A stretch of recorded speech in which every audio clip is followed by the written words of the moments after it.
Samantala, update sa mga paghahanda sa Bangsamoro parliamentary elections at ang planong imbestigasyon laban sa mga donasyon ng contractors sa mga politiko. Ating tatalakayin kasama si Director John Rex Laudianco, ang tagapagsalita ng Commission on Elections. Director Laudianco, magandang tanghali po. Magandang tanghali po, Asik Joey, at sa lahat po ng ating taga-subaybay sa Bagong Pilipinas ngayon.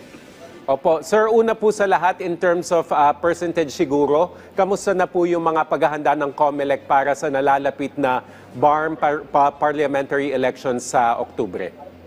Kami po ay nasa huling yugto na ng paghahanda dahil po yung ating aspeto ng technical, yung ating pong aspeto ng mga pagsusupply ay ready na po tayo. In fact, sa August 24 po ay magsisimula na ang COMELEC sa pamamagitan ng National Printing Office ng pag-imprenta ng halos nasa 2.215 million na official ballots. Ang ating pong sistema ay tuloy-tuloy na ginagawa na trusted build na so local source code review na. Natapos na rin po natin ang field testing at ang mock elections at lahat po ito ay successful. So bukod po sa pag-imprenta ng balota, ang kasunod na pong gagawin namin dyan ay ang training ng ating electoral boards at yung deployment na lamang po. Yan na po ang mga huling natitirang paghahanda ng COMELEC. So malinaw ang mensahe po, tuloy na tuloy ang October 13 farm parliamentary elections. Sir, ano po yung mga hamon o challenges na foresee ninyo at paano nyo po ito pinaghahandaan?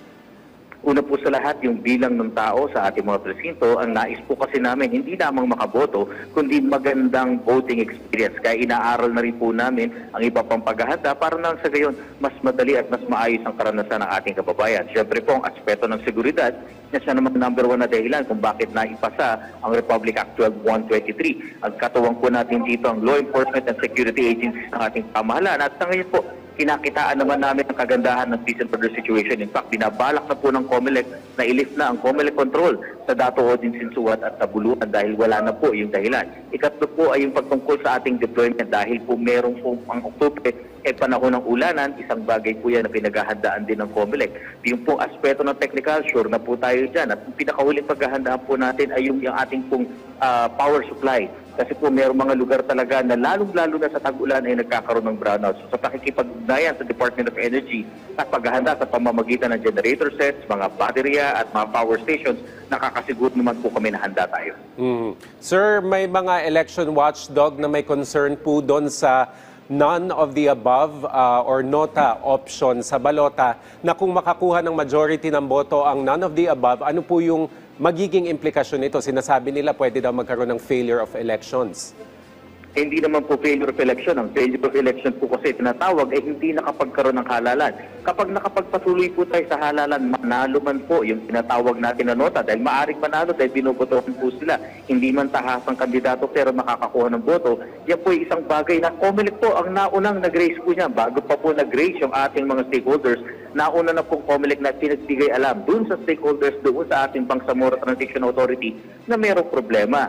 Maaring magkaroon ng problema doon na yan ang magwagi o kaya po ay sa pagdating sa lalo na sa regional political party na maaring yun ang makakuha ng pinakamaraming boto o higit pa sa 4%. So ang COMELEC po, naghihintay kami sa pagkilos ng BTA kung sakali man may ilalabas na rin po kaming resolution kung paano resolbahin na sa pagkakataong mananalo yung none of the above sa ating halalan. Doon naman sir sa issue po nung mga seats na nakalaan po para sa Sulu, ano po ang pinakahuling update para mula dito?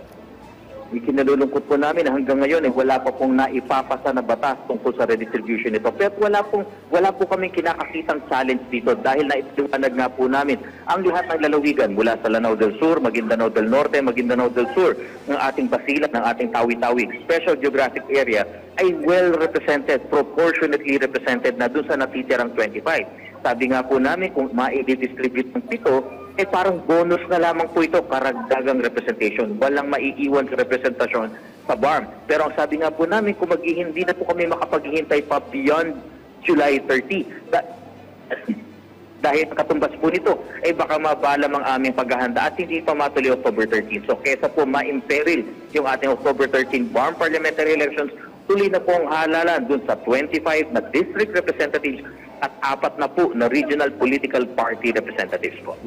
Doon naman po, sir, sa issue ng donasyon ng mga contractor sa mga politiko, pwede nyo po bang i-remind kami kung bakit pinagbabawalan ng Omnibus Election Code ang government contractors na magbigay ng donasyon sa mga kandidato kahit tapos na ang eleksyon at nakapwesto na po ang mga nanalo. Tama po kayo dahil ayon sa umiiral na batas, pangunahin na ang Omnibus Election Code, merong mga pinagbabawal na ilang klase ng donasyon kasama na mga galing sa foreign entities, foreign persons, foreign governments at ito nga pong nabanggit ninyo mula sa sino mang tao o juridical entity na may kontrata or subcontract para sa goods, infrastructure or services sa pamahalaan. Ang pinagbabawalan po dito ay yung conflict of interest. Binabawal din po dito yung po pang pag-iimpluwensya na maaring magbitsa ng graft and corruption o pagbabawi, pagbalik tanaw ng loob. Ito po yung mahigpit na pinagbabawal ng batas. Kaya nga po ang COMELEC mula po nung naisagawa ang aming campaign finance unit at ngayon po na pinalaki ito, Political Finance and Affairs Department, kasama na po ito sa ginagawa at iniimbestigahan namin. Bagamat meron pong mga naisang COMELEC na pagbabago sa batas, isinama na po namin ito doon sa naisusok noong 19 Congress at bagamat kinulang po sa oras, hindi naging batas, muli po namin isususog ito sa 28 Congress. Ang sabihin yung kinakailangan na ma-plug na loopholes tulad ng unilateral po kasi base lamang sa salaysay nila. Ang SOSE dapat maarmasan ng COMELEC ng mas malawak na kapangyarihan para ma-check kung totoo, tama at kumpleto ang kanilang sinusumite. Sir, paano po matitiyak ng COMELEC na mahuhuli at mapaparusahan yung mga kontratistang ito na lumalabag po sa Omnibus Election Code at meron po ba tayong mechanism o aktibong monitoring system para dito? Tama po kayo. Bagamat mahirap nga po gaya ng nabanggit ko sa present setup dahil umaasa lamang po kami sa deklarasyon sa SOSE. Pero ang ginawa po ng COMELEC, isinapubliko natin ang lahat ng SOSE, yung Statements of Contributions and Expenditure. Nandyan po yan sa aming website at humihingi kami ng tulong sa ating mga mamamayan, sa ating ibang ahensya ng pamahalaan at sa lahat ng interest groups. Kung kayo po ay may nalalaman, una, na hindi nagsabi ng totoo, hindi nagdeklara ng kumpleto, binago yung entrada o yung katulad nito ng mga prohibited na donations, mayroong mga contractor at iba pa, maaari lamang po maipagbigay alam sa COMELEC. Huwag po kayo mag-alala, pananatilihin po natin ang confidentiality ng inyong identity. Gaya ng mga nauna ng halos 3,000 kasong na isang panang COMELEC, wala po kayong natinig ng pangalan na nagsumbong, ngunit COMELEC na po ang magpapile nito. Isa po kasi sa kahirapan dito, wala pong database ang COMELEC ng lahat ng kontrata ng pamahalaan. Hindi po kami nabibigyan yan. Kaya po practically umaasa po kami sa tulong at sumbong ng ating mga mamamayan.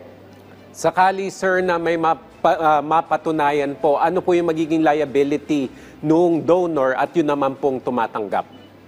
Kung sakali po mapapatunayan, una na sa lahat po yung donor dahil yun po yung tinutukoy ng batas, at kung malalaman din na complicit o talagang kasapakat at alam na willingly na tumatanggap yung kandidato, ito po yung tinuturing na batas ng batas natin na isang election offense. Ang election offense po isang kasong kriminal. May pagkakakulong po ng 1 hanggang 6 na taon, pagkakatanggap ng karapatang bumoto. Ito po mabigat para sa atin ng mga naninilbihan sa pamahalaan. May perpetual disqualification to hold public office. Ganyang kabigat po ang isang election offense.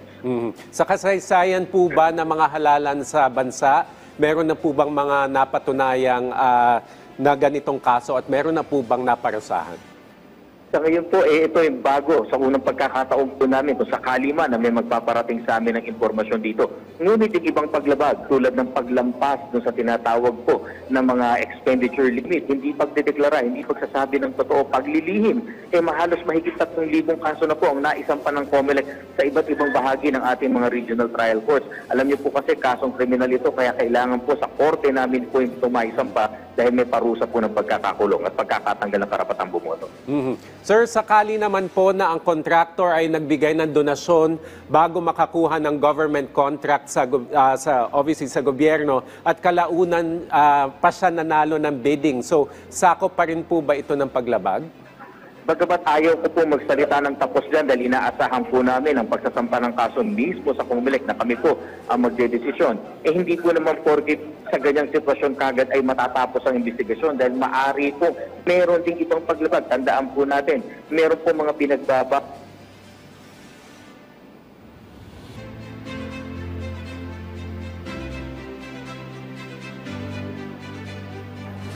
Director Laudiangco, ayan, nawala po. Napakagandang usapin po nito kasi gaya nga ng sabi ni Director Laudiangco ay parang gray area pa ito at wala pang kaso so far.